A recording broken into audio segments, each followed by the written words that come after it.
గణపతిలో ఉండే విశిష్టత ఏమిటంటే ఈయన అందరికీ కులదైవమే.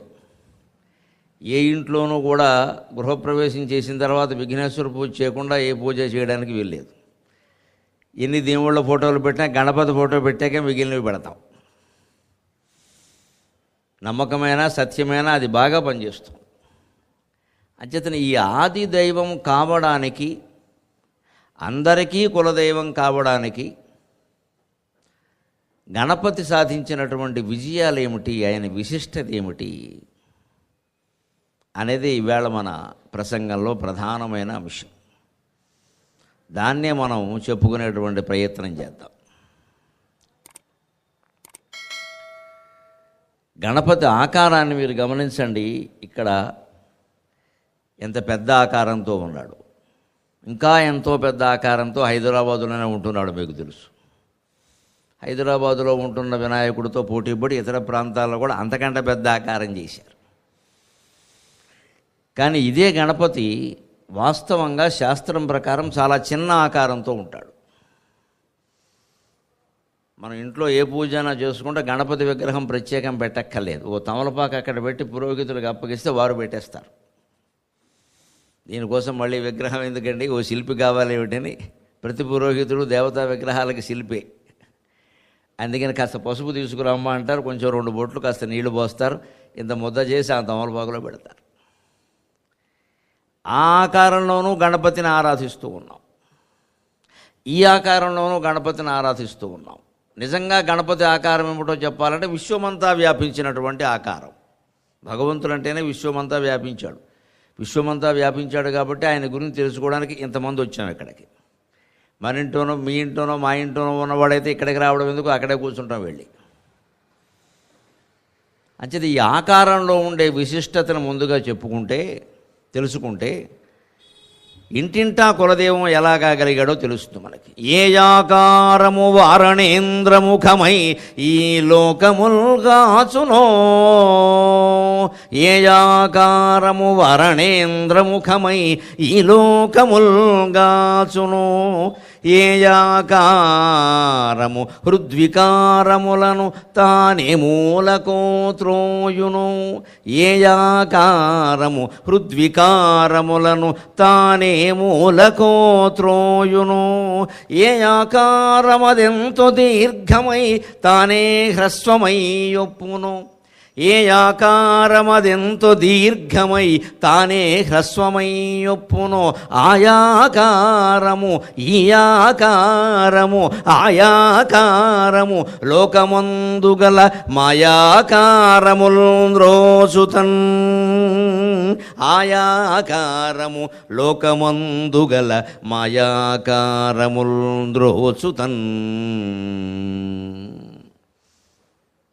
గణపతితో సహా ఏ దేవుణ్ణైనా మనం ఆరాధించడం ఎందుకు అంటే అంతిమంగా మనమే ఆ దేవుడు అని తెలుసుకోవడానికి.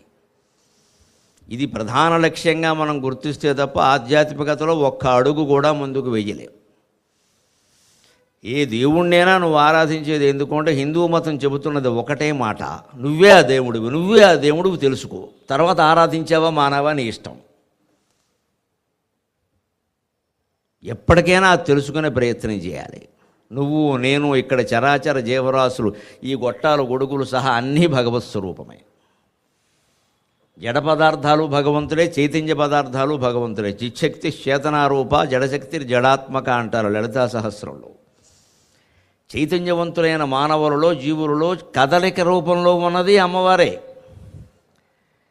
కదలని పదార్థాలలో ఈ బల్లలో కానీ ఈ సీసాలో కానీ ఈ పళ్ళెంలో కానీ ఈ పళ్ళలో కానీ ఈ మైకు గొట్టంలో కానీ కదలని శక్తి రూపంలో ఉన్నది అమ్మవారే. శక్తి 2 రకాలుగా ఉంటుంది. భౌతిక శాస్త్రం వారికి బాగా తెలుస్తుంది, స్థితిశక్తి గతిశక్తి అని. Potential energy and kinetic energy అంటారు. పొటెన్షియల్ ఎనర్జీ స్థితిశక్తి, కెనటిక్ ఎనర్జీ గతిశక్తి. గణపతి పొటెన్షియల్ ఎనర్జీ, కూర్చున్న చోట నుంచి కదలడం, అందుకే అంత ఆకారం ఉంటుంది.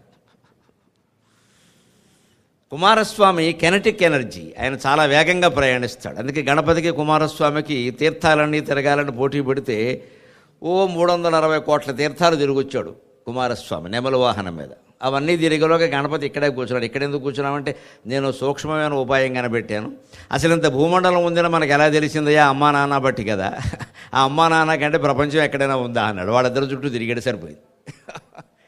అంటే సూక్ష్మమైన ఉపాయానికి గణపతి ప్రసిద్ధి. అందుకే ఆయన భార్యల పేరు సిద్ధి, బుద్ధి.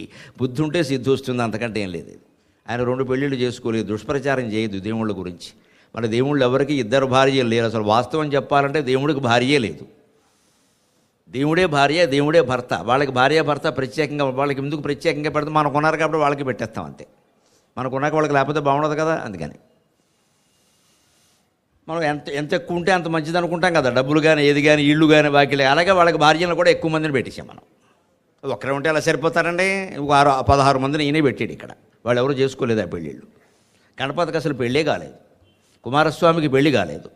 వాళ్ళిద్దరూ బ్రహ్మచారులు. కుమారావద్యాపి ద్విరదవదన క్రౌంచదడనమును శంకరాచార్య సౌందర్యలహరిలో చెబుతారు. వేద ప్రసిద్ధమైన మాట. గణపతికి కుమారస్వామికి పెళ్ళి అవ్వలేదు, వాళ్ళు బ్రహ్మచారులు.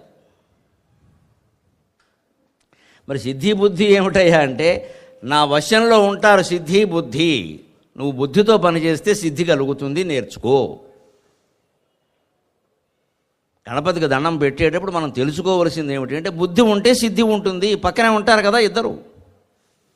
అంతేగాని సిద్ధి కళ్యాణం బుద్ధి కళ్యాణం చూడగానే మన కార్యం అయిపోతుంది అనుకోండి. నువ్వు ఎన్ని కళ్యాణాలు చూసినా ఒకటే, నీ బుద్ధి మారినంత వరకు. మనం ఇక్కడ ఇంట్లో క్షౌర కళ్యాణం చేసుకుంటూ కూర్చొని కళ్యాణం వల్ల బుద్ధి మారుతుంది అంటే అలాగా నీ బుద్ధి మార్చుకుంటేనే మారుతుంది. ఆ మార్చుకోవడానికే ఈ ఆకారాలన్నీ. అందుకే దేవుడు విగ్రహం ముందు నిలబడి చూసినప్పుడు కళ్ళు మూసుకోకూడదు, శుభ్రంగా చూడాలి. అసలు చూడనిచ్చేదే కాసేపు.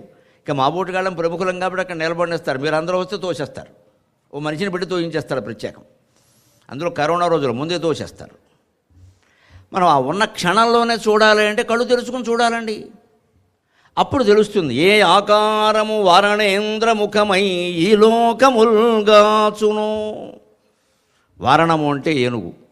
ఎందుకంటే అది రాగానే అందరూ ఎక్కడ వాళ్ళు అక్కడ ఆగిపోతారు. వారణం అంటే ఆగిపోవడం, అంతకంటే నివారించడం కదా. వారణం అంటే ఆగిపోవడం. అందుకే ఏనుగు వారణం అని పేరు వచ్చింది. మలేషియన్ టౌన్షిప్లోకి ఉన్నట్టుండి ఒక ఏనుగు వచ్చిందని ఒక, నేను ముందు వెళ్ళిపోతాను, మీ మాట ఎలా ఉన్నా, ఎందుకు వచ్చిన గొడవ అని. వారణం అంటే ఆవరించేది, అందరినీ ఆపేస్తుంది ఎక్కడ వాళ్ళు అక్కడ. ఈ మధ్యలో చెడుతూ ఉండొచ్చు ఏనుగు, కానీ మీరు ఏం చేస్తారు? అపార్ట్మెంట్లో ఉండిపోతారు, ఒక్కరు బయటికి రారు, అమ్మో ప్రమాదం అంటారు. పిల్లలను లోపలికి లాగేస్తారు. పిల్లలకి సరదా వస్తారు, వెళ్ళగా లోపలికి లాగేస్తారు. అదే వారణం. అందరినీ ఎక్కడ వాగలను అక్కడే అట్టెపెట్టి బయటికి రాకుండా వారించేదే వారణం. అదే ఏనుగు. సింహం వస్తే ఒకరు వారించక్కల, అప్పటికే చాలామంది ప్రాణాలు గాల్లో కలిసిపోతాయి. వారించక్కర్లేదు, దేహాలను బయటికి లాగడమే. అంచేత వారణం. ఆ వారించేటువంటి వారణాన్ని ఆయన శిరస్సుగా ధరించాడు. వారణ శిరస్సునే ఆయన ధరించాడు. ఇందుకోసం గజ శిరస్సులో ఉండే ప్రత్యేకత చూడండి. కళ్ళు చాలా చిన్నవి ఏనుక్కి, చెవులు చాలా పెద్దవి. మీ కళ్ళు ఎంత అందంగా ఉన్నాయి, ఎంత విశాలంగా ఉన్నాయి అన్నది ముఖ్యం కాదు. ఆ చూపు దృష్టి ఎంత విశాలంగా ఉన్నది అన్నది ముఖ్యం. ఏనుక్కి కళ్ళు చిన్నగా ఉంటాయి, కానీ దృష్టి చాలా పెద్ద. లోపల కుంభాకార కటకం ఉంటుంది, పుటాకార కటకం, దాని కుంభాకార కటకం. అందువలనే ఏనుగు అడవిలో తిరిగేటప్పుడు ఇలా చూస్తుందా, దాని ఎదురుగా ఉన్న ఎలక దానికి ఏనుగులా కనపడుతుంది. అందుకని దాని జోలికి వెళ్ళదు. లేకపోతే అడవిలో ఏనుగు ఒక్కతే ఉంటుంది, మిగిలినన్ని తొక్కేస్తుంది. తానింత లావున్నానని, తాను శక్తిమంతురాలైన గజాన్నని, తన ధాటికి అన్నీ పడిపోతాయనే నమ్మకం కనుక ఏనుక్కు ఉంటే అడవిలో ఒక్క జంతువుని బతకనివ్వదు. అది దానికి అవసరం లేకపోయినా సరే. ఏనుగు శాకాహారి, మాంసాహారం తింది, అయినా బతకనివ్వదు, చెతకొట్టేస్తుంది. అలా చెతకొట్టే అవకాశం లేకుండా భగవంతుడు ఏం చేశాడు? కళ్ళు చాలా చిన్నగా ఉంటాయి, కానీ దృష్టి చాలా పెద్దది. దాని ముందున్న చీపురు పుల్ల దానికి దూలంలా కనపడుతుంది. చిన్న చీమ దానికి పెద్ద ఏదో జంతువులా కనపడుతుంది. అప్పుడు ఇది ఏదో నాకంటే పెద్దదిలా ఉంది, ఎందుకు వచ్చిన గొడవ, ఏనుగు పక్కడు. ఇది భగవంతుడు సృష్టి విలాసం. ఏ జీవికి ఏం పెట్టారో వాడికి తెలుసు, మనం చెప్పక్కల. అందుకే మనం కోరికలు కోరకూడదు దేవుడి దగ్గర. మనకి ఏమి చేయాలో ఆయనకు తెలుసు, ఇస్తాడు. ఆ నమ్మకంతోనే దండం పెట్టుకు వెళ్ళిపోవాలి. ఇది అది అన్నామంటే దేవుడు చాలా తెలివైనవాడు, అది ఇస్తాడు. ఒక పెద్ద మోటార్ సైకిల్ ఇమ్మన్నాం అనుకో, ఇస్తాడు. తర్వాత 120 కిలోమీటర్ల స్పీడ్లో పెడతాం, వెంటిలేటర్ మీద ఉంటాం. ఎందుకంటే నువ్వు మోటార్ సైకిల్ ఇమ్మన్నావు కానీ 120 కిలోమీటర్ల స్పీడ్లో వెళ్ళొద్దని చెప్పలేదు, అడగలేదు కదా. నన్ను ప్రమాదాలు జరగద్దని అడగలేదు కదా. మోటార్ సైకిల్ ఇమ్మన్నావు, ఇచ్చాను. ఎన్ని కిలోమీటర్లు వెళ్ళే చోట అన్ని కిలోమీటర్లు వెళ్ళాలి. నువ్వు నీ ఇష్టం వచ్చినట్టు పెడితే నీ ఇష్టం వచ్చినట్టు జరుగుతుంది. నా ఇష్టం వచ్చినట్టు వెళ్ళలేదుగా. నన్ను ఏం అడిగావు? బండి అడిగావు. దానివల్ల ప్రమాదాలు జరగద్దు అని అడగలేదు కదా. అడగలేమండి. ఎన్ని కోరికలు కోరుతామండి? ఎన్ని కోరికలు కోరుతాం. అందుకే కోరికలే కోరకూడదు దేవుడి దగ్గర. దైవతత్వం ఏమయత్రమైనా మనకు అర్థమైతే కోరికలు కోరకూడదు. దురదృష్టవశాత్తు మనం దేవుణ్ణి ప్రార్థించేదే కోరికల కోసం. ఏ కోరికలు లేకుండా దేవుడి ఎందుకు పని లేక అంటాం. మనకి తీరని కోరికలు, మనకి డబ్బు ఖర్చు అయ్యే కోరికలు, మనకి అవకాశం లేనివన్నీ దేవుడు వచ్చి తీర్చాలి. దేవుడు ఎందుకు మనకేమైనా, ఆయనకి ఏమైనా మేనలుడా, మనం తోడలుడా? ఎందుకు తీరుస్తాడండి? మన బంధువులు మిత్రులందరికీ వాళ్ళ కోరికలన్నీ మనం తీరుస్తామా? మన వల్ల కావని చెప్పమా? దేవుడైనా అంతే. మన కోరికలు తీర్చాల్సిన అవసరం దేవుడికి ఏమిటమ్మా అసలు? ఎందుకుంటుంది? అలా తీరిస్తే భూమండలం మీద ఎన్ని చరాచర జీవరాశులు ఉన్నాయో అందరి కోరికలు తీర్చాలి. నీ ప్రత్యేకత ఏమిటి? నా ప్రత్యేకత ఏమిటి? దేవుడి దగ్గర అజ్ఞానం. కానీ మనం ఏదో దండం పెడితే తీరుస్తాడో, పూజ చేస్తే, ఇవన్నీ లంచకుండా వ్యవహారాలు. దేవుడు ఈ లంచాలకు లొంగడు. అసలు ఈ కోరికలే వదిలేమని చెబుతున్నాడు ఆయన. మనం వదిలేయకుండా వాటిని పట్టుకుని వేలాడుతూ నేను వదలను, నువ్వు కూడా నన్ను పట్టుకుని వదలకు. దానికి నీకేం కావాలో చెప్పు. 6 కొబ్బరికాయల 1,00,000 ఉండ్రాళ్ళ చెప్పే లెక్క. ఇదంతా ఆయన అడగట్లేదు. నేను నా ముఖం ద్వారా, నా చేతుల ద్వారా, నా అవయవాల ద్వారా, నేను చేసిన యుద్ధ విన్యాసాల ద్వారా, నేను చేసిన రాక్షస సంహారం ద్వారా నేను ఏం చేశానో మీరు తెలుసుకోండి. దాన్ని మీ జీవితాల్లో అన్వయించుకుని ఆచరణలో పెట్టండి. ఇందుకోసం ఈ ఆకారం. ఏనుక్కి కళ్ళు చిన్నవైనా దృష్టి పెద్దది. అందుకని మనం దృష్టిని విశాలం చేసుకోవాలి. కుల భేదాలు, మత భేదాలు, స్త్రీ పురుష భేదాలు, అనేక రకాల భేదాలు మన బుర్రలో ఉన్నాయి. అవన్నీ పోగొట్టుకోవాలి. శ్రావణ మాసం నోములు చేస్తాం. వాయిన ఇవ్వాల్సి వచ్చేసరికి మన కులం వాళ్ళు ఎవరూ లేరా, కొంపలు అంటుకుపోతాయమ్మా. వేరే కులం మొత్తం ఎదుగుకిస్తే ఆవిడ మనిషి కదా? ఆవిడకి మొగుడు లేడా? నీకు ఒక్కడికే ఉన్నాడా? ఎంత దుర్మార్గంగా ఆలోచిస్తామండి. దుర్మార్గంగా ఆలోచిస్తున్నామనడానికి ఈ చప్పట్లు సాక్ష్యం. మీరు మలేషియా టౌన్షిప్ కాదమ్మా, వైకుంఠంలోకి వెళ్ళి టౌన్షిప్ కట్టినా ఈ బుద్ధి మారదు. పైగా మా బ్లాకులో అందరూ మనవాళ్లే ఉన్నారు. మనవాళ్ళు ఏమిటమ్మా? పక్క బ్లాకు వాళ్ళు మనవాళ్ళగా అందరం బ్లాకేగా. బిఎల్ఏసీకే ఇండియాయే బ్లాకు. ఎంత కొట్టుకుపోతామో. వాయినే ఇవ్వడానికి కులవడ్డం వచ్చిందా? ఎంత ఎంత భేదభావం ఉందండి మన మనస్సులో. ఆవిడ మొత్తైదువు కదా. వాళ్ళ కాళ్ళకి మనం పసుపు రాయడం ఏంటి అంటే, పసుపు రాయడానికి ఒక లెక్క ఉంది నీకు. ఈ ముందు ఈ అజ్ఞానం పోవాలి మనస్సులోంచి. స్త్రీని గౌరవించమన్నారు. ఆవిడ మొత్తైదువా, సతంతువా, వితంతువా, కులం, మొత్తం నీకు అనవసరమైన విషయాలు అవి. గౌరవించడానికి మళ్ళీ లెక్కలేస్తాం మనం, చేత్తో కొలిచేసి, మూత్తో కొలిచేసి. ఈ లెక్కలు పెట్టుకున్నంతకాలం మనం ఎన్ని వ్రతాలు చేసినా ఒకటి, ఎన్ని శ్రావణ మాసాలు వచ్చినా, ఎన్ని హిందూ మతాలు, ఏది దేశాన్ని ఉద్ధరించలేదండి. మన బుద్ధిలో మార్పు రావాలి, విశాలత్వం రావాలి.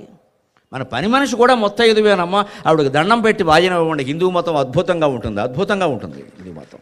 ఎవరు మతం మారరు. ఎవరు మీకు ఇక్కడ పారిశుద్ధ్య కార్మికుల్లా కనపడుతున్నారు కదా, వాళ్ళకి దండం పెట్టి వాయినం ఇవ్వండి అమ్మా. శ్రావణ మాసంలో హిందూ మతం బ్రహ్మాండంగా ఉంటుంది. అందరూ అందులోకి వస్తారు. వాళ్ళందరూ వేరే మతాల్లోకి ఎందుకు పోతే మనకేముంది ఇక్కడ? గాడిద గుడ్డు. ఎవరు గౌరవించరు, కనీసం రమ్మను కూడా పిలవరు. డబ్బున్న వాళ్ళకే అన్నీను, కులం వాళ్ళకే అన్నీను. పోనీ ఏమన్నా మీ అమ్మాయిని వాళ్ళ అబ్బాయికి ఇచ్చారా? వాళ్ళ అమ్మాయిని మీ అబ్బాయికి చేసుకురా? ఎందుకు వచ్చింది అంటే కులం దిక్కుమాలిన కులం. కులం ఉండొచ్చు, కులాచారాలు ఉండొచ్చు, సంప్రదాయాలు గొప్ప, కానీ ఒక్క మాట మనం గుర్తుపెట్టుకోకపోతే దేశం, ధర్మం అన్నీ దెబ్బతినేస్తాయండి. గడప లోపలే కులం, గడప దాటితే సమాజం. గడప లోపలే కులం. నీ గడప లోపల నీ ఆచారాలు హాయిగా చేసుకో. ఎందుకంటే ప్రతి కులంలో, ప్రతి ఆచారంలో ఒక విశిష్టత ఉంది. మనక్కర్లేదు. పరంపర ఉంటున్నాం కదా, కులదైవం అంటే మరి పూర్వం నుంచి వచ్చే ఆచారం చేసుకుంటాం. తప్పేముంది? చిన్న చిన్న విషయాలకు కూడా ఓటేయాలంటే కులం వస్తుంది. దిక్కు మనది. ఓటేయడానికి కులం ఏమిటండి? పోటీ చేసేవాడు మన కులమా కాదా అది చూస్తామా? పోనీ అలానే డబ్బులు తీసుకోకుండా ఓటేస్తున్నావా? అయినా సరే డబ్బులు ఇవ్వాలి. వాడు చాలా తెలివైన వాడు. 2,000 ఇస్తున్నాడు, తర్వాత 2,000 కోట్లు దోచుకుంటున్నాడు. నమశివాయ. అడిగితే ఏమంటాడు? 2,000 తీసుకున్నాడు, ఎవరు మూసుకుంటున్నాడు. అప్పుడు ఏమంటాం మనం చాలా తెలివిగా, భగవంతుడా ఈ నాయకుల నుంచి ఈ దేశానికి, ఆ నాయకుల దగ్గర 2,000 పుచ్చుకుని వాడిని పోషించింది నువ్వే కదా, వినాయకుడు ఎందుకు కాపాడతాడు? నీ 2,000 నువ్వు మానవా? దేవుడు కూడా అంతే, నాకో 2,000 ఇవ్వరా అంటాడు. పోయిందేముంది? మన లంచగొండి బుద్ధులు, మన సంకుచిత బుద్ధులు మారినంత వరకు ఏ భగవంతుడు ఎన్నిసార్లు అవతరించినా ఒకటే, ఎన్ని ఆకారాలు ధరించినా ఒకటే. హిందూ ధర్మంలో ఇన్ని రకాల దేవతలు, ఇన్ని రకాల ఆకారాలు ఎందుకు ఉంటాయంటే, మీ ఎదురుగా కనపడుతున్న అనేక ఆకారాలన్నీ నేనే నేనే నేనే. దయచేసి గ్రహించండి, వికార బుద్ధులు వదిలిపెట్టండి, ఆకారాన్ని బట్టి గౌరవించకండి, సత్ప్రవర్తనను బట్టి గౌరవించండి మనిషిని. ఏ ఆకారము వరణేంద్రముఖమై లోకముల్గాచునో. ఏనుక్కు చెవులు చాలా పెద్దగా ఉంటాయి, నోరు చిన్నదిగానే ఉంటుంది. అంటే ఎక్కువ విను, తక్కువ మాట్లాడు, అది లక్షణం. మనకి అది లేనిదే ఇది. మనిషి దొరకడం పాపం. 3 గంటల సుత్తి ఇక్కడ. ఇంకా 60 ఏళ్ళు దాటాయంటే ఇంకా చెప్పక్కల, 70 దాటితే అసలే చెప్పక్కల. ఎప్పుడు వస్తాడా అని చూస్తారు అంతే మనిషి. కూర్చోరా అబ్బాయి, అసలు ఏమనుకుంటున్నావు నువ్వు అని. ఈయన ఏదో పనిచేసిన డిపార్ట్మెంట్ ఒకటి, ఆ డిపార్ట్మెంట్ ఇప్పుడు ఎలా ఉందో, ఈయన పనిచేసినప్పుడు బాగుండాలి, ఈయన రాగానే చెడిపోవాలి. ఇదే గుడి బుద్ధి. ఈ తర్వాత నీకంటే మంచివాడు వచ్చాడేమో ఆ డిపార్ట్మెంట్లో, అసలు అది బాగుండకూడదండి. ఒక రిటైర్ అయిపోయిన హెడ్ మాస్టరు తర్వాత వాళ్ళు ఎవరైనా టీచర్స్ వస్తే, ఏమంటే ఇప్పుడు స్కూల్ ఎలా ఉంది అంటాడు. ఎలా ఉందనల్లా ఈయన ఉద్దేశం చెడిపోయిందని చెప్పాలని, ఎందుకంటే ఈయన రిటైర్ అయిపోయాడు. మీ తర్వాత ఏం లేదంటే అదే అంతేనండి మరి అంటాడు వెంటనే. ఇక్కడ నా తర్వాత కూడా బాగుండాలి, నా తర్వాత వచ్చినవాడు జూనియర్ అయినా బాగా పనిచేయాలి, అవసరమైతే ఓ సలహా ఇచ్చి పని చేయిద్దాం, ఆ సంస్థ బాగుండాలి. అది కాదండి, చెడిపోవాలి. మనం గొప్ప కావాలి, మనం గొప్ప వాళ్ళంగా మిగతా చెడిపోవాలి. మనం ఉన్నప్పుడు బాగుండాలి, మనం రాగానే చెడిపోవాలి. ఈ వాగుడే కదా మనం వాగేదంతా. అందుకే గణపతి చెబుతున్నాడు, నేను ఎక్కువ వింటానయ్యా, మేము మాట్లాడాను, మీరు వినండి, మాట్లాడకండి. ఇది ఏనుగు ముఖంలో ఉండే ఉద్దేశం. లేదా భగవంతుడికి ఏనుగు ముఖం ఏంటండి? ఏ ఆకారము హృద్వికారములతానే మూలకోత్రోయును. సగం జంతువు ఆకారం, సగం మనిషి ఆకారం. నరసింహస్వామి కూడా అంతే, సగం జంతువు ఆకారం, సగం మనిషి ఆకారం. వరాహస్వామి పూర్తిగా జంతువే, మత్స్యావతారం పూర్తిగా జంతువే, కూర్మావతారం పూర్తిగా జంతువే, వామనావతారం చాలా పొట్టి. ఆ వామనుడే మళ్ళీ త్రివిక్రముడయ్యాడు. అందుకే కేశవనామాల్లో త్రివిక్రమాయ నమః వామనాయ నమః 2 పక్కపక్కన ఉంటాయి. ఎందుకంటే నువ్వు జీవితంలో త్రివిక్రముడు అయినా వామనుడు అవుతావు. ఎప్పుడు ఉన్న వ్యాపారాలే ఉండవు, అన్నీ పోతాయి. మళ్ళీ పొట్టిగా ఉండడానికి సిద్ధంగా ఉండు. అలాగే నువ్వు ఏదో చిన్నవాడు అయ్యావు అనుకోక, పెద్దవాడు కూడా అవుతావు. కేశవాయ నమః, నారాయణాయ నమః, మాధవాయ నమః, గోవిందాయ నమః, విష్ణవే నమః, మధుసూదనాయ నమః, త్రివిక్రమాయ నమః, వామనాయ నమః. త్రివిక్రముడైన భగవంతుడే యాచించవలసి వచ్చేసరికి వామనుడు అయ్యాడు. విష్ణుమూర్తి త్రివిక్రముడు కాదా, ఆయన వామనావతారం ధరించాడు. వామనుడులా ఉన్నాడు. ఆ బలిచక్రవర్తిని 30 దెబ్బలు పెట్టి 3 చెరవలు దాగించి కాలెట్టి తొక్కాడు. నువ్వెంత, నీ దానం ఎంతరా సన్నాసి అని. దేవుడికి ఈయన దానం ఇస్తాడా? నీ గర్వం ఎంత, నీ దానం ఎంత, నువ్వు ఇచ్చేది అంతా నాదే కదా, నాది నాకిస్తూ నువ్వు ఇచ్చానంటావేమిటయ్యా. ఇది బలిచక్రవర్తికి అహంకారం పోవడం కోసం శిరస్సు మీద పాదం పెట్టాడు. ఎందుకని అహంకారం ఎక్కడ ఉంటుంది? మెదడులో ఉంటుంది. మెదడు ఎక్కడుంది? బలిచక్రవర్తికి శిరస్సులో ఉంది. మనకైతే మోకాల మీద పెడతాడు విష్ణువు పాదం, ఎందుకంటే మనకు మోకాల్లో ఉంటుంది మెదడు. మనకి శిరస్సు మీద పెట్టాడు. నీకు ఎక్కడుందో అక్కడ పెట్టాను కదా అంటాడు. ఎందుకంటే మనం మోకాల్లో ఉందని ఎందుకు అంటున్నానంటే, ఇన్ని కథలు వింటూ ఉన్నా మనం ఏం గ్రహిస్తామంటే, అలా అవ్వకూడదు కదండి, ఇలా అవ్వకూడదు కదండి, వామన చరిత్ర చదవచ్చా అండి, ఈ ఆలోచనలే ఉంటాయి మనకి ఎంతసేపు. గరుడ పురాణం చదవచ్చా అండి, అది చదవచ్చా అండి, ఇది మానేయచ్చా అండి, అంతే. ఇదే మన మెదడు మోకాల్లో ఉండమంటే అన్ని గ్రంథాలు రాసింది నేను చదవమనే, ఈ మానవమైన కాదు ఇక్కడ. కానీ మనం రకరకాలు పెంచుకున్నాం. బ్రహ్మాండమైన భగవద్గీత ఘంటసాల గారు అద్భుతంగా 100 శ్లోకాలు పైన పడితే ఎవడైనా పోయినప్పుడే వినిపిస్తుంది. అది అందరూ బతుకుంటే ఎవడో వినడు. చివరికి పరిస్థితి ఎంత ముదిరిపోయిందంటే, ఎవరైనా సరదా ఘంటసాల గారు భగవద్గీత ఇక్కడ పెట్టుకుంటే, ఏమంటే మీ ఇంట్లో ఎవరైనా పోయారని అడుగుతున్నారు వచ్చి. ఘంటసాల పరిస్థితి అలా అయింది, భగవద్గీత పరిస్థితి అలా అయింది, శ్రీకృష్ణుడి పరిస్థితి అలా అయింది. మా సంగతి చెప్పేదే ఉంది. అంటే శుభాల కోసమే మనం బతుకుతాం, అశుభాన్ని తట్టుకునే శక్తి లేదు. గణపతి ఎన్ని అశుభాలు తట్టుకోనండి. తండ్రి నరికేశాడమ్మా శిరస్సుని, ఇంతకంటే అశుభం ఉందా? కన్న తండ్రి శిరస్సు నరికేస్తాడా? భరించాడు. ఏనుగు శిరస్సు పెట్టారు, భరించాడు. పెద్ద పొట్ట భరించాడు. ఎలక వాహనం భరించాడు. మీరు భరించండి అని చెబుతున్నాడు ఆయన. మారాలను కోరకండి, మీరు భరించండి. నేను భరించాను కదా. ఎలక వాహనం తీసి ఆడి కారు కొనమని మా నాన్న నేను అడగలేదు కదా. ఎలక వాహనం మీదే తిరుగుతున్నా. మీరు తిరగండి, ఉన్న సైకిల్ మీదే తిరగండి. సైకిల్ ఉన్నవాడికి బైక్ కావాలి, బైక్ ఉన్నవాడికి కారు కావాలి, కారు ఉన్నవాడికి ఆడి కారు కావాలి, చివరికి అన్నీ అమ్మేయాలి. నువ్వు భూమండలం అంతా ప్రదక్షిణం చేసినా సరే నీ మనస్సు శాంతిగా ఉండదు అని చెబుతున్నాడు గణపతి. అందుకే భూమండలం అంతా తిరగడం మానేసి ఆయన తల్లిదండ్రుల చుట్టూ తిరగడం. మే అమ్మా నాన్న జాగ్రత్త చూసుకోరా, ఎందుకులా భూమండలం అంతా తిరుగుతావు? ఒకళ్ళు అమెరికాలో ఉంటారు, ఇవాళ ఒకళ్ళు ఆస్ట్రేలియాలో ఉంటారు. అమ్మా నాన్న ఏమైపోయారో ఎవరికి అక్కలేదు. మహా అడిగితే ఏసీ వృద్ధాశ్రమంలో, ఏసీ చేసినా వైకుంఠమైనా వృద్ధాశ్రమం ఇల్లు కాదమ్మా. కొడుకు కోడలతో ఉన్నట్టుగా వృద్ధాశ్రమంలో ఎలా ఉంటామండి మనం? పైగా వాళ్ళు చాలా జాగ్రత్తగా చూసుకుంటారండి. నీకు బద్ధకం అని చెప్పరాదా? మీ ఆవిడ చేయనింది ఆ విషయం చెప్పరాదా? దమ్ము లేదు వీడికి. మా ఆవిడ చేయదండి, అత్తగారికి చేయించే దమ్ము లేదండి, అందుకనే అంటాడు మొహం పెట్టి. ఇక్కడ చేతకాని వాడిని చెప్పరాదా? మా అమ్మ నాన్న నాతోనే ఉంటారు, ఉంటే ఉండు లేత పో అంటే దెబ్బకి తేలిపోతుంది అక్కడ సాయంత్రానికి వ్యవహారం. చచ్చినట్టు చేస్తారు. ఎవరి కోసం? వాళ్ళకే కావాలి కదా కాపురాలు. ఆడదానికి కావాలి, మగాడికి కావాలి. ఖచ్చితంగా ఉండలేరండి. వాళ్ళని దోషేయడం ఎక్కడికో ముసలాళ్ళు కదా అని. జగత్పితలైనటువంటి పార్వతీ పరమేశ్వరులు తల్లిదండ్రులే ఉండి కూడా వారికి ఈయన అవసరం లేకపోయినా కూడా నాకు తల్లిదండ్రుల చుట్టూ తిరగడమే నాకు ముఖ్యం, 300 కోట్ల తీర్థాలు నాకు అవసరం లేదని చెప్పిన ఏకైక పితృమాతృ భక్తుడు మహాగణపతి. ఇంకో లక్షణం, ఏ ఆకారమదెంతో దీర్ఘమై తానే హ్రస్వమయ్యొప్పును. గణపతి విగ్రహాలను చూస్తాం ఈ ప్రత్యేకత. మనం మరో శివలింగంలో కానీ రాముడి విగ్రహం కానీ కృష్ణుడి విగ్రహం కానీ బాగా పెంచడం అనేది ఎక్కడ చూడం. మనం ఈ గణపతి విగ్రహాలకే చూస్తాం. అనేక సందర్భాల్లో మీరు 60 అడుగులు 70 అడుగులు 100 అడుగుల వరకు వెళ్ళిపోయారు. కరోనా పుణ్యమాన్ని తగ్గించారు, సంతోషం. కరోనాకి నమస్కారం. చాలా మార్పులు తీసుకొచ్చింది సమాజంలో, ఒక్క దెబ్బతో తీసుకొచ్చింది మొత్తం.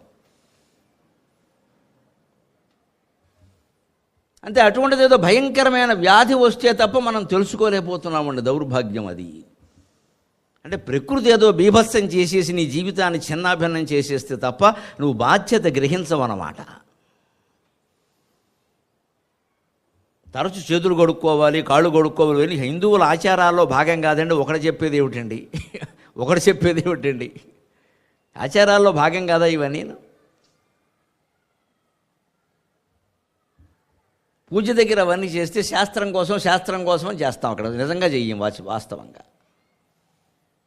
ఏ మంత్రం మీరు చదవాలన్నా, ఏ శ్లోకం చదవాలో, అసలు మాట్లాడాలంటే ముందు మంచినీళ్ళు తాగాలి. అదే ఆచమనం.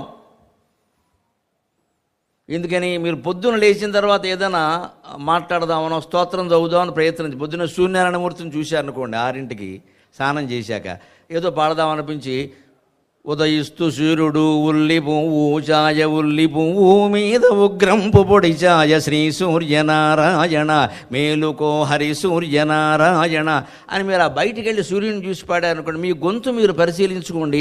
ఉదయిస్తూ సూర్యుడు అని మీరు మొదలు పెట్టాడు, ఉదా అనేది మింగేస్తారు. ఇస్తూ దగ్గర నుంచి వినపడుతుంది. ఎందుకని?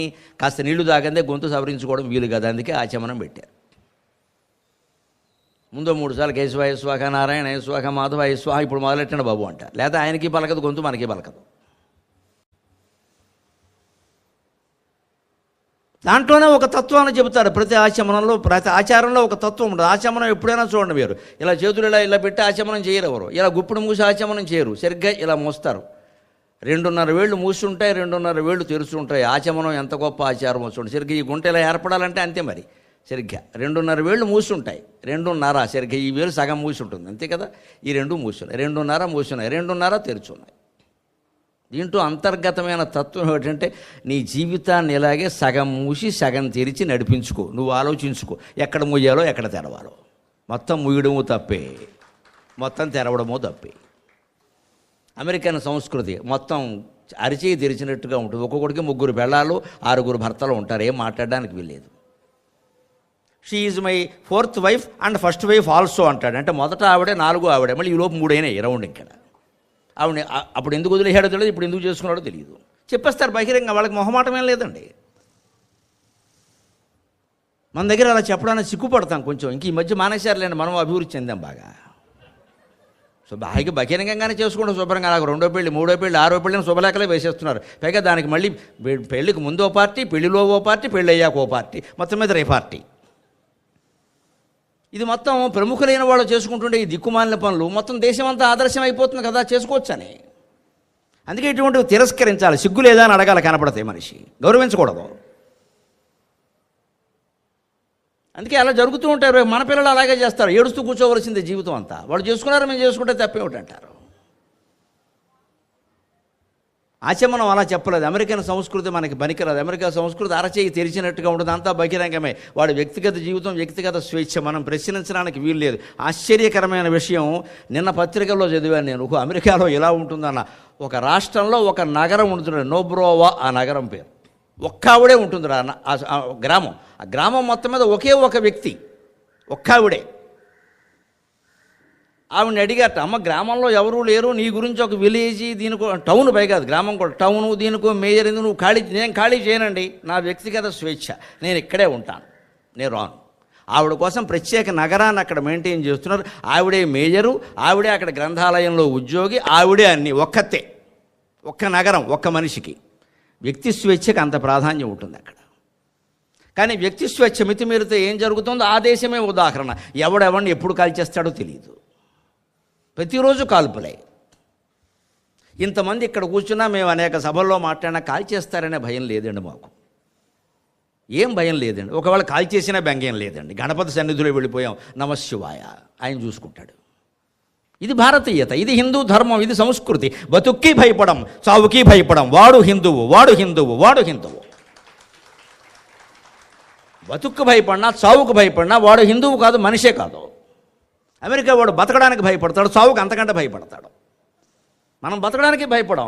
ఏంటంటే ఇంత గోంగూర ఉంటే చాలంటే పచ్చడి చేసుకుంటాం అంటాం, తినేస్తాం, పడుకుంటాం అంతే. లేకపోతే ఆవకాయ ఉందండి అంటాం, లేకపోతే సవాలు చూసి నేనేమో మొదటివాడినా అండి, ఎంతమంది పోయారు, అలాగే నేను సిద్ధపడిపోతాం. జీవితం పట్ల ఒక నిబద్ధత, చావు పట్ల కూడా ఒక నిబద్ధత. ఇది హిందుత్వం. అప్పుడు ఎలాగైనా బతకగలుగుతాం. అమెరికా మనకెలా ఆదర్శం అవుతుంది? ఈ జన్మలెత్తిన అమెరికా ఎవడో మన కాళ్ళ దగ్గర కూర్చుంది కూడా పనికిరండి. అంత గొప్ప సంస్కృతి మనది. విశ్వమంతా ఆదర్శంగా తీసుకునే సంస్కృతి మనది. మనం వాళ్ళని ఆదర్శంగా తీసుకుంటున్నాం ఇవాళ. కర్మగాలి. వ్యక్తి స్వేచ్ఛకి అంత ప్రాధాన్యం ఉంది. ఒక నగరంలో ఒక మనిషి అంటే అలా అట్టి పెడతారు. మన దగ్గర అయితే ఈడ్చి పారేస్తారు, బయటకెళ్ళి పోవా, నీ కోసం ఎక్కడో మెయింటెనెన్స్ పని లేక అని నలుగురు కలిసి లాగేస్తారు. పోకేమవుతుంది? ఎంత డబ్బు దండగైపోతుండే ఒక వ్యక్తి కోసం ఒక నగరం అంతా అలా ఉంచడం అంటే. ఇక్కడ అలా ఉండదు. అది అంత బహిరంగం అంటే వ్యక్తి ఇష్టం అండి, అలా ఉంటుందండి, మీరు చేయాల్సిందే. వ్యక్తి స్వేచ్ఛ అంత అవసరం లేదు. ఇవాళ వ్యక్తి స్వేచ్ఛ ఎక్కువైపోయింది మన దేశంలో కూడా. నా ఇష్టం, నా ఇష్టం, నా ఇష్టం. సమాజం అక్కర్లేదు, ధర్మం అక్కర్లేదు, కుటుంబ ధర్మాలు అక్కర్లేదు, తల్లి అక్కర్లేదు, తండ్రి అక్కర్లేదు, నా ఇష్టం. 15 ఏళ్ళు దాటితే చాలు, నా ఇష్టం, ఆడా మగ, నువ్వెవరో నాకు చెప్పడానికి, ఎవరిని అమ్మా నాన్నని. ఇదే వ్యక్తి స్వేచ్ఛ. ఎక్కువ కాకూడదండి. అందుకే అమెరికా లాగా మంది చెయ్యి తెరిచిన సంస్కృతి కాదు. కమ్యూనిస్టు దేశాలు ఉంటాయి, మొన్నటి వరకు ఉండేవాళ్ళకి, ఇప్పుడు అవి చచ్చాయి. Russia, China, Cuba, Bulgaria, Rumania, తూర్పు జర్మనీ, ఇవన్నీ కమ్యూనిస్టు దేశాలు. అక్కడ గుప్పిడి మూసి ఉంటుంది, ఏం జరుగుతుందో ఎవరికి తెలియదు. ఆ స్టాలిన్నో లాలిన్నో వచ్చి చెప్పాల్సింది. ఎవరికి వాడు పత్రికలో ఏమేస్తే అది లెక్క. ఒక్క విషయం బయటికి రాదు, మొత్తం అంతా గొంభనం గొంభనం గొంభనం. మొత్తం గుప్పిడి మూసినట్టుగా ఉండేది కమ్యూనిస్టు సంస్కృతి. అంతా బహిరంగంగా ఉండేది అమెరికన్ సంస్కృతి. ఎక్కడ తెరవాలో అక్కడ తెరిచి, ఎక్కడ ముయ్యాలో అక్కడ మూసి ఔచితి శోభితమైంది భారతీయ సంస్కృతి, భారతీయ సంస్కృతి. అందుకని ఆచమనం, అందుకని ఆచమనం. ఒక చిన్న 3 కుక్కలు మంచినీళ్ళు తాగడంలో ఇన్ని విశేషాలు ఉంటే మహాభారతంలో ఎన్ని ఉంటాయి, 4 వేదాల్లో ఎన్ని ఉంటాయి. ఎంత దివ్య సంస్కృతిని మనం కోల్పోయాము. ఆ సంస్కృతిని పునరుద్ధరించుకోవడానికి ఈ ఉత్సవాలన్నీ కూడా ఏదో ఒక పేరు మీద ఇలాంటివి జరిపి కాస్త మా బోటుగా నమ్మలో పిలిస్తే మీకు చెప్పడం కోసమైనా 4 రకాల పుస్తకాలు చదువుతాము, 4 విషయాలు తెలుస్తాయి. లేకపోతే ఎలా తెలుస్తాయి ఏవేనా? ఏ ఆకారమది ఎంత దీర్ఘమై తానే హ్రస్వమై యొప్పును. ఆయనే దీర్ఘంగా ఉంటాడు ఖైరతాబాదులో, ఇక్కడికి ఓ మాదిరిగా ఉంటాడు. మీ ఇంట్లో మా ఇంట్లో ఇంతే ఉంటాడు. 9 అంగుళాలు. 9 అంగుళాల మించి బొమ్మ చేయకూడదు. మరి ఇష్టం వచ్చిన ఆకారాలని దేవుడికి పెట్టేయకూడదండి. ఇవాళ పెట్టేస్తున్నారు బాగా పట్టుకెళ్ళి. ఓ మామూలు గణపతి, రుద్రాక్ష గణపతి, రూపాయ గణపతి, కూరల గణపతి, కుడుములపతి, ఎన్ని ఆకారాలు దేవుడికి. రుద్రాక్ష గణపతి, రూపాయి గణపతి, కూరల గణపతి, కుడుముల గణపతి, కొబ్బరి గణపతి, కూల్ డ్రింకు గణపతి, పండ్లతో గణపతి, వడ గణపతి, విద్యుత్తు గణపతి, వీధికో గణపతి, వెదురుతో గణపతి, విరి గణపతి, లడ్డూల గణపతి, గడ్డాల గణపతి, కాకీక గణపతి, కాలమెగతి. ఎన్ని రకాలు చేస్తారు. అందుకే నాకు ఇప్పుడు భయంగా ఉంది. భయము కలుగుచుండే భ్రాంతి సీసాలతో కలగలుపుతురేమో గణపతినిక. ఎవడో పెడతాడు మహానుభావుడు, శ్రీ గణేష వైన్ షాప్. బుద్ధి లేదు వాడికి, బుద్ధి లేదు, మనకి జ్ఞానం లేదు. దేవుడి పేరు ఎడతావా తాగే దుకాణానికి? మనిషివో పశువా? తాగే దుకాణం తాగుబోతు దుకాణమా? ప్రజలకు వ్యసనం నేర్పుతున్నావా నువ్వు బాగుపడ్డం కోసం? దానికి దేవుడు పేరెడతావా? Shri Venkateswara wines, Ramalingeswara wines. దేవుడికి వైన్కి ఏం సంబంధం అండి? దేవుడు డివైన్, నాట్ వైన్. దేవుడు అంటే డివైన్. వైన్కి డివైన్ అంటే ఇంగ్లీష్లో ఏమిటంటే వ్యతిరేకం కదా, వ్యతిరేకం కదా. టాక్సింగ్ డీటాక్సింగ్ అంటారు కదా, వైన్ డివైన్. దేవుడు డివైన్. నేను వైన్ కాదురా మరో, నేను డివైన్. నువ్వు వైనే, నీ పేరే పెడతా. పైగా ఆయన పేరెట్టాక నాకు కలిసి ఇచ్చాడు. నీ తాగుడికి ఆయన కలిసి ఇచ్చాడా? ఏం దుర్మార్గమైన ఆలోచన. బద్దలు కొట్టేయాల్సిన వ్యవహారాలు కావా ఇవి? అంటే మనం ఆలోచిస్తున్నది ఏమిటి? దేవుణ్ణి మనకు స్వార్థానికి వినియోగించుకోవడమే కానీ దేవుడి పేరు మీద ఈ దుకాణం ఎలా పెడితే అన్న పలహారశాల, అన్నశాల. పోని అన్నం అమ్మడమే తప్పు, పలహారాలు అమ్మడమే తప్పు అని భావించిన జాతి కదా. అన్నాన్ని అతిథులకి ఉచితంగా పెట్టినటువంటి జాతి కదా. అతిథి వచ్చి అన్నం తినకపోతే యజమాని అన్నం తినేవాడు కదండి ఇళ్లల్లో పూర్వం. అయ్యో ఇవాళ అతిథి రాలేదు, నా కోసం నేను తింటున్నా, ఎంత పాపం అనుకునేవాడు. ఇవాళ అతిథులు లేరు, ఎవరు లేరు. బంధువులు కూడా ఎవడో రావట్లేదు. హైదరాబాద్ వచ్చిన బంధువు ముందు హోటల్లో దిగుతాడు. అక్క ఏమనుకోకే అంటాడు, అంతే. అక్కన ఎవరు మూసుకోవడమే. సొంత తమ్ముడు ఏమనుకోకే అక్క, నాకు ఆఫీస్ పని ఉంది అంటాడు. సర్లేరా బాబు అంటుంది అక్కగారు. బాబు సొంత తమ్ముడు కూడా మన ఇంటికి రాడు, హోటల్లో దిగుతాడు. ఏమీ సంబంధం లేని వాళ్ళకి అన్నం పెట్టేవారు పూర్వం. అతిథి రాకుండా ఇల్లు 3 రోజులు గడిస్తే అది సంసారం కాదు, అయిపోయినట్టే దాని పని అని చెప్పారు అక్కడ. అన్నం కూడా అమ్మకుండా అన్నాన్ని దానం ఇచ్చిన జాతి వేళ అన్నం అమ్ముకుంటున్నందుకు, నీళ్లు అమ్ముకుంటున్నందుకు సిగ్గుపడుతుంటే మద్యం అమ్ముతున్నారే, ప్రభుత్వాలే ప్రోత్సహిస్తున్నాయి. అందుకని నాకు భయంగా ఉందేమో. రుద్రాక్షలతో చేశారు, రూపాయలతో చేశారు, కూరలతో చేశారు, కుడుములతో చేశారు, కొబ్బరి పీసుతో చేశారు, కొబ్బరికాయలతో చేశారు, కూల్ డ్రింక్తో చేశారు, రేపు పొద్దున బ్రాంతి సీసాలతో చేయరని ఏమైనా ఉందా రూలు? నేను దానివల్ల బాగుపడ్డానండి అంటాడు. భయముగలు కూర్చుండే భ్రాంతి సీసాలతో కలగలుపుతురేమో గణపతినిక. ఇవేవి సంస్కృతి కాదండి. మట్టితో గణపతి మాత్రమే సంస్కృతి, మట్టితో గణపతి మాత్రమే సంస్కృతి. భక్తి మార్గం ఒకటే ముక్తికి గతి.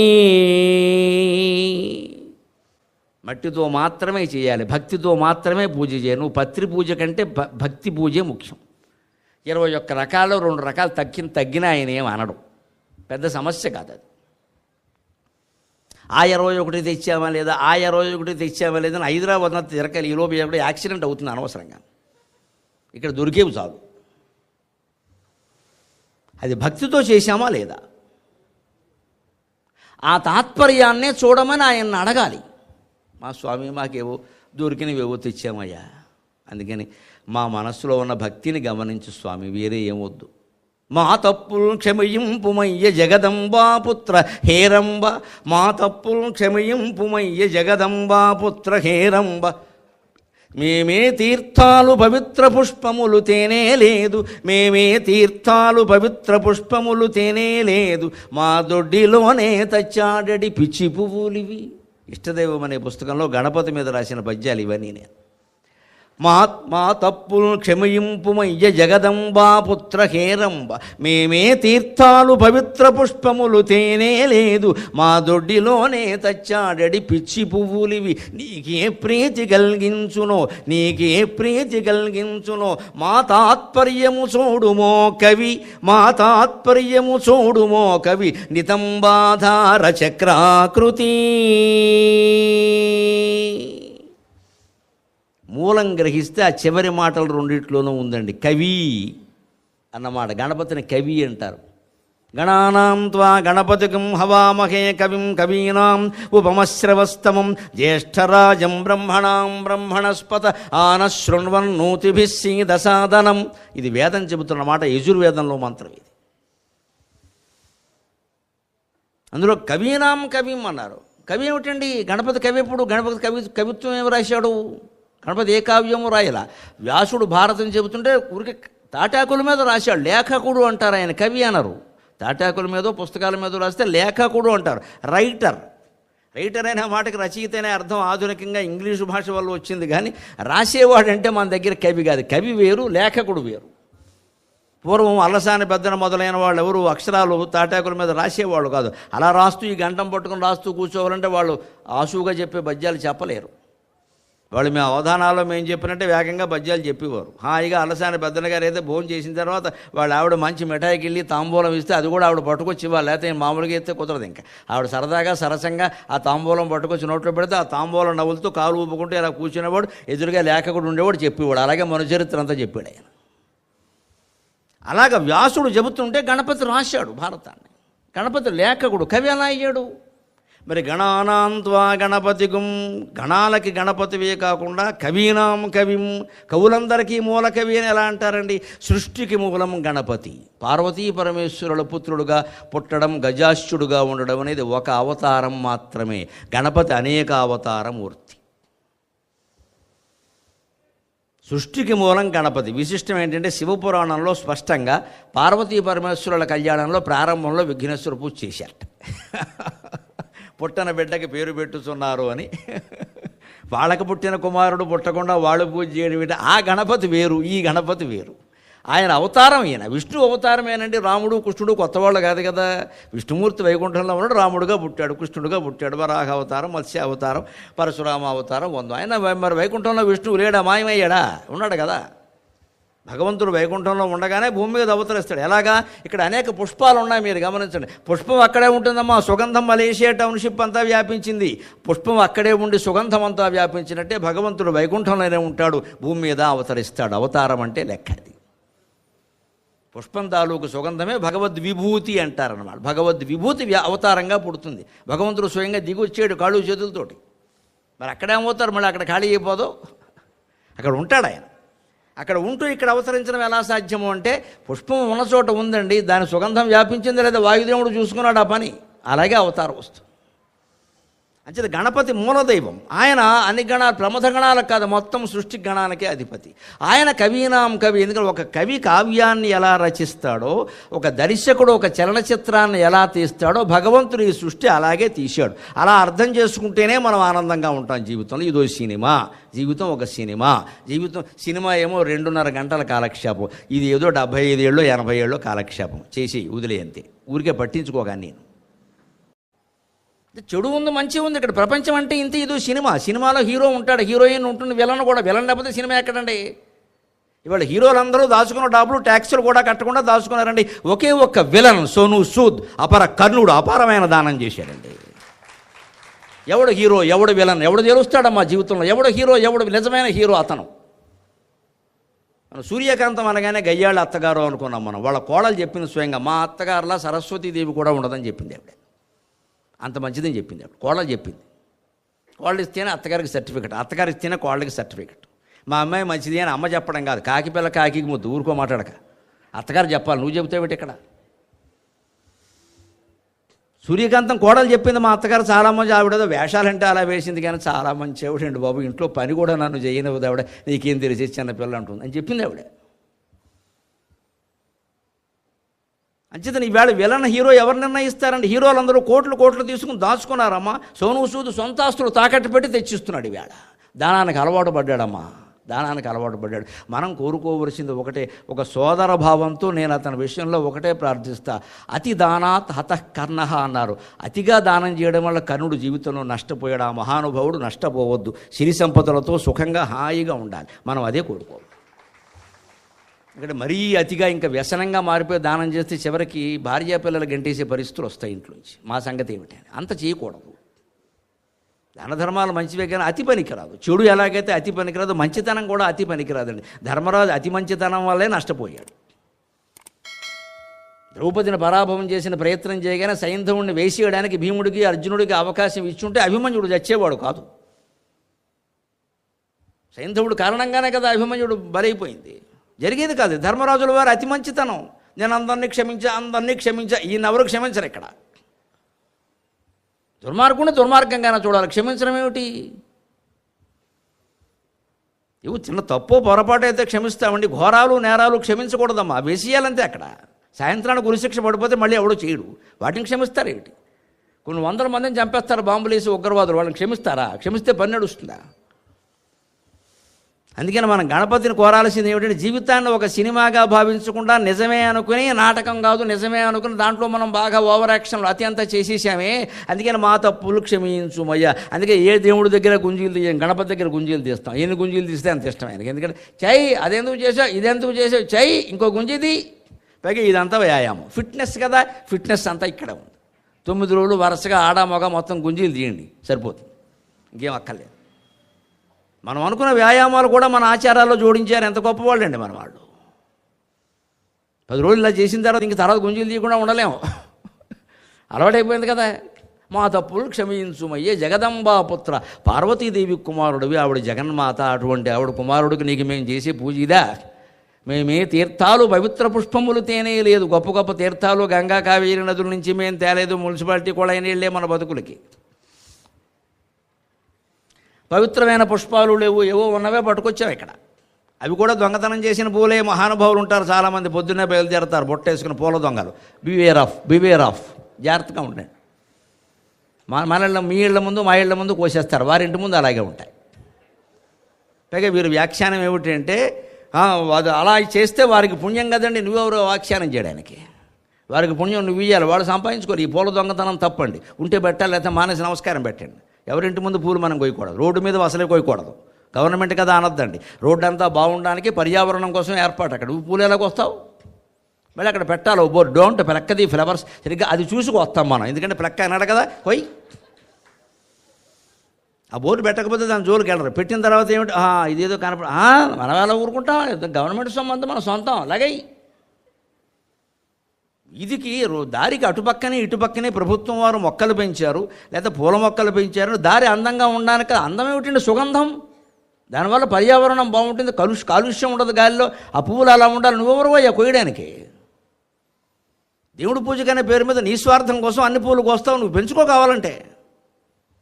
ప్రతి దాంట్లోనూ స్వార్థమే, ప్రతి దాంట్లో సామూహికమైన భావన, సామాజిక బాధ్యత లేదండి. అందుకని మనం అనేక దేశాల కంటే వెనకబడి ఉన్నాం.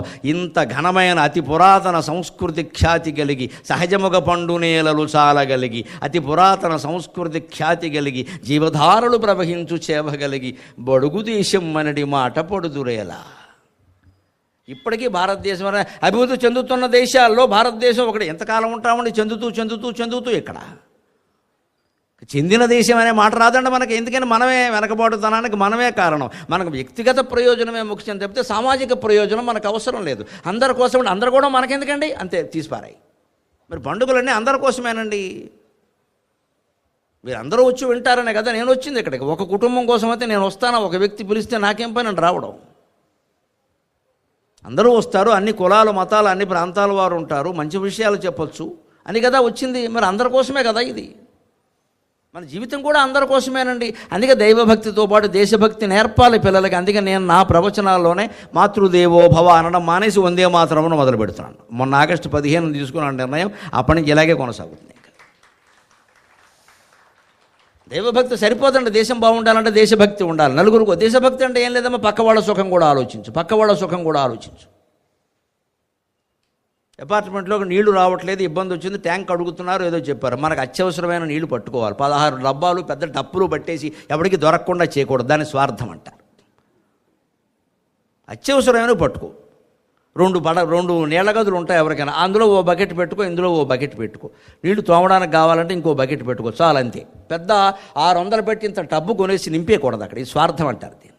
ఎవడేమైతే మనకు కావాలి. మరి మిగిలిన వాళ్ళు అక్కడ పసిపిల్లలు ఉంటారు, వృద్ధులు ఉంటారు, వాళ్ళకి అత్యవసరం అవుతాయి. అవసరమైతే మనమే చెప్పాలి, పక్కబాట ఇక్కడ నీళ్లు పట్టుకున్నామా, మీ ఇంట్లో పెద్దాళ్ళు ఉన్నారు, పిల్లలు ఉన్నారు. ఎంత మానవ సంబంధాలు ఎంత బాగుంటాయండి. ఎవరికి చెప్పకుండా మనకు పెట్టేసుకుంటాం ముందు ఇక్కడ. అందులో కూడా పరిమితి ఉండదు, విపరీతం. ఇంకా మనకు కష్టం రావద్దు, ఎంతమంది పోయినా మంచిదే. ఈ ధోరణి నుంచి బయటపడితేనే ఒక జాతిగా, ఒక దేశంగా మనం అభివృద్ధి చెందుతాం. లేకపోతే వ్యక్తులు అభివృద్ధి చెందుతారు. ఈ దేశంలో అదానీయులు అంబానీయులు ఉంటారమ్మా. అడుక్కు తినేవాళ్ళు కూడా ఈ దేశంలోనే ఉన్నారు. ఎంత బాధాకరమైన విషయం. మన పత్రికల్లో చూసి ఇదా సర్వే, ఇదా నివేదిక అనుకున్న. స్వాతంత్రం వచ్చినప్పుడు 30 కోట్ల మంది జనాభా, అప్పుడు 80% పేదవాళ్ళు. ఇప్పుడు 136 కోట్ల జనాభా. ఇప్పుడు నా దేశంలో 80% పేదవాళ్ళే. అన్నం తినగలవా ఆలోచిస్తే దేశం గురించి. శాతం మారలేదండి, జనాభా పెరిగింది. కానీ ఓ అదానియో ఓ అంబానియో బాగుపడతాడు మన మన మన మన ప్రభుత్వాల వల్ల, మన పరిశ్రమల వల్ల.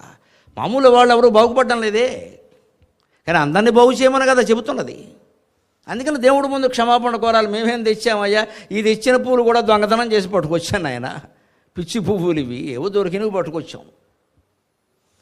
నీకు ఏ ప్రీతి కలిగించునో, నీకు ఇవి ఇష్టంగా ఉంటాయో ఉండవో, ఎందుకంటే మనం తెచ్చిన పువ్వులు చూడ్డాయన, ఆయన పువ్వులు ఎక్కడి నుంచి వచ్చే మూలంలో కడతాడు ఆయన, మూల గణపతి, మూలాధార గణపతి.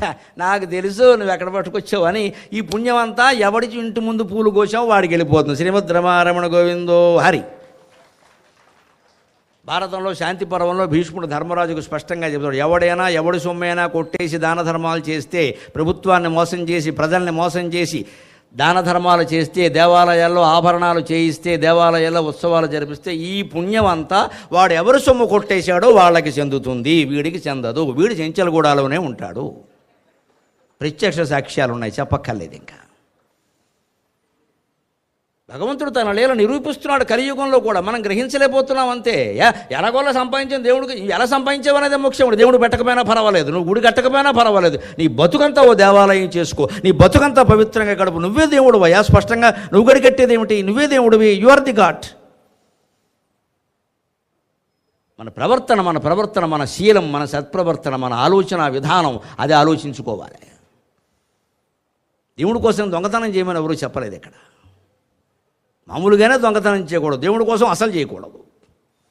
దేవుడు మెచ్చుకోడు. అందుకని నీ ప్రీతి కలిగించును అని ఎందుకన్నానంటే, అవి భగవంతుడికి ప్రీతి కలిగిస్తాయని చెప్పలేమండి మనం. అంచేతను ఏం కోరుతున్నాం? మాత ఆత్పర్యము చూడుమో కవి నితంబాధార చక్రాకృతి. మా మనస్సు చూడవయ్యా, కాస్త ఏదో భక్తితో పట్టుకొచ్చాం, ఒప్పుకున్నంతలో అది ఆ తాత్పర్యం అర్థం చేసుకుని ఆయన. ఎందుకంటే పిల్లాడు 10వ తరగతి పిల్లాడు ప్రతి పదార్థం తప్పు రాయొచ్చు, తాత్పర్యం బాగానే రాసేస్తాడు. తాత్పర్యం అంటే సుమారుగా ఉండే భావం అది గ్రహిస్తాడు, రాసేస్తాడు. ప్రతి పదార్థం రాయలేరు చాలామంది. ఎందుకని ప్రతి పదానికి అర్థం రాయాలి. అక్కడ కష్టమైపోతుంది, సమాసాలు ఉంటాయి, అది చాలా కష్టం. అది అంటే అన్నిటికీ అర్థాలు మొత్తం మీద తాత్పర్యం రాయమన్నాం అనుకోండి. గణాధిప ఈ పద్యానికి తాత్పర్యం రాయాలనుకో, గణేశ్వర మా తప్పులను క్షమించు, మాకు మంచి తీర్థాలు పుష్పాలు లేవు, ఏవో పట్టుకొచ్చాం, అర్థం చేసుకో, అయిపోయిన తాత్పర్యం. కానీ నితంబాధార చక్రాకృతి కవి, ఈ మాటలకు అర్థాలు ఎక్కడ ఉన్నాయి? ప్రతి పదార్థాల్లో ఉంటాయి. కవి అని ఎందుకన్నాం ఇక్కడ? ఇందాక చెప్పాను నేను. సృష్టి అంతా కావ్యం లాంటిది, ఒక సినిమా లాంటిది. సినిమా తీసేటప్పుడు దర్శకుడు ఇది జనంలోకి వెళ్ళాలి, బాగా చూడాలి, మంచి సంచలనం రేకెత్తించాలి, ఫలానా దర్శకుడు బాగా సినిమా తీసాడని అనుకోవాలని ఎలా అనుకుంటాడో, పరమాత్మ ఈ ప్రపంచాన్ని సృష్టించేటప్పుడు దిమ్మ తిరిగిపోవాలి, ఒక్కొక్కడికే దేవుడు సృష్టి అంటే ఎలా ఉంటుందిరా అని ఇలా ఎక్కిస్తా, ఆ పీఠం మళ్ళీ కిందకి దించేస్తా, ఆకాశం అంత ఎత్తు లేపుతా, పాతాళానికి దొక్కేస్తా. ఇది దైవలీల అని అర్థం చేసుకోవాలి. ప్రతి మనిషికి ఏదో ఒక రకంగా జీవితంలో తెలియజేస్తారండి. అందరి జీవితాల్లో ఎత్తు పల్లాలు ఉన్నాయా లేవా నిక్కచ్చిగా ఆలోచిద్దాం. అందరి జీవితాల్లో ఉచ్చస్థితులు నీచస్థితులు ఉన్నాయా లేవా? అమితానందం పొందినటువంటి ఘట్టాలు, ఆందోళనకు లోనై అమ్మా అమ్మా అమ్మా అని ఏడిచిన ఘట్టాలు ఉన్నాయా లేవా? ఇంతకంటే దేవుడు తీసే సినిమా ఏమిటి? దేవుడు తీసే సినిమా ఇలాగే ఉంటుంది. ప్రతి వాడి జీవితం ఓ సినిమాయే. సినిమా అన్నాక అంతా ఆనందంగా ఉన్నా మనం చూడమండి, కొంత ఏడవాళ్ళ మధ్యలో కొన్ని ఏడుపులు ఉంటేనే చూస్తాం. ఇక్కడ ఎంత గొప్ప హరిశ్చంద్ర నాటకమైనా కొడుకు పోవాలి, చంద్రమతి ఏడవాలి, ఆవిడ మళ్ళీ కళ్యాణి రాగంలో ఏడవాలి, మనకు నష్టాలు 100 రూపాయలు ఇవ్వాలి. కొడుకు పోయి ఆవిడ ఎత్తుంటే 100 రూపాయలు ఇస్తావు, బుద్ధి ఉందా నీకు? అది అంతే, రసస్పృహ. బాగా ఏడిచిందండి, ఇంకోసారి ఏడిపిస్తాం. ఆవిడ కూడా ఏమిటో మళ్ళీ ఏడుస్తుంది, అదేమిటో 100 రూపాయల కోసం. ఇదంతా రసస్పృహ కదండి. నిజమే, రసో వయసహ, తప్పేం లేదు. ఆ రసాలు మన జీవితంలో కూడా మనకు దుఃఖం వచ్చింది, దాన్ని కరుణరసం కింద స్వీకరించాలి, ఏడుస్తూ కూర్చోవద్దు. ఆ దుఃఖాన్ని అలాగే దుఃఖిస్తూ దాంతోనే అలాగే ఎవరితోనో మాట్లాడకుండా, ఎవరి నుంచి ఏ ఓదార్పు ఆశించకుండా ఆ దుఃఖాన్నే మనస్సులో గమనిస్తూ ఉండిపోతే అది అంతఃకరణాన్ని తాకుతుంది, ఆత్మని తాకుతుంది, దుఃఖం పటాపంచలవుతుంది. యోగశాస్త్రం చెప్పిన మాట. దుఃఖంలో ఉన్నవాళ్ళు ఓదార్చాలని కోరుకోకండి. బంధువులకు ఫోన్లు చేయకండి, మిత్రులకు ఫోన్లు చేయకండి. అమ్మ మీ ఇంట్లో ఉండే పూజా మందిరంలో ఒక్కళ్ళే కూర్చోండి, ఫోను కట్టేయండి, స్తోత్రం కూడా అవతల బారేయండి. ఆ కన్నీళ్ళు లేవో దేవుడు పాదాలు కడగడానికి ఉపయోగించండి. 24 గంటల్లో మీ దుఃఖం తీరుతుంది. 24 గంటల్లో మీ దుఃఖం తీరుతుంది. మన పూజా మందిరాలు ఉన్నది అందుకు, ఊరికే ఎవరో వస్తే చూపించడానికి కాదు. ఇక్కడ మేము ఈశాన్యంలో పెట్టినా ఒకటే, నువ్వు అక్కడ చేయనప్పుడు. మన దుఃఖాన్ని తీర్చకపోతే ఎందుకంటే అక్కడ మందిరం పనిలేక దాని బదులు ఇంకో గది పెట్టుకోవచ్చు కదా, అద్దెకిచ్చుకోవచ్చు. లేతాను తీరుతుంది ఖచ్చితంగాను. దుఃఖమే కాదు, సుఖము తీరుతుంది. సుఖం వచ్చినా సరే పొంగిపోవలసిన పనుల, తండ్రి ఈ సుఖం నీ దయ, తల్లి ఈ దుఃఖం నీ దయ, నేను ఈ గదిలో ఉండడం మానను, నేను ఇవి చదవడం మానను, నువ్వు ఏం చేసినా మంచిది. అప్పుడు ఖచ్చితంగా దేవుడు తీసుకుంటాడు, మన జీవితాన్ని తీసుకుంటాడు. నేను ఏం చేయను, నాకు అప్పగించా వదల, నేను చూసుకుంటాను, నువ్వు మాట్లాడు కూరుకో అంటాడు. నువ్వు మందిరంలో కూర్చో, మిగిలిన గదిలో నేను చూసుకుంటాను, నీకు ఎందుకు అంటాడు. అప్పుడు పిల్లల విషయంలో భార్య, భర్త, బంధువులు, మిత్రులు, ఆస్తులు, అప్పులు, అన్ని విషయాల్లోనూ మొత్తం బాధ్యత ఆయన తీసుకుంటాడు.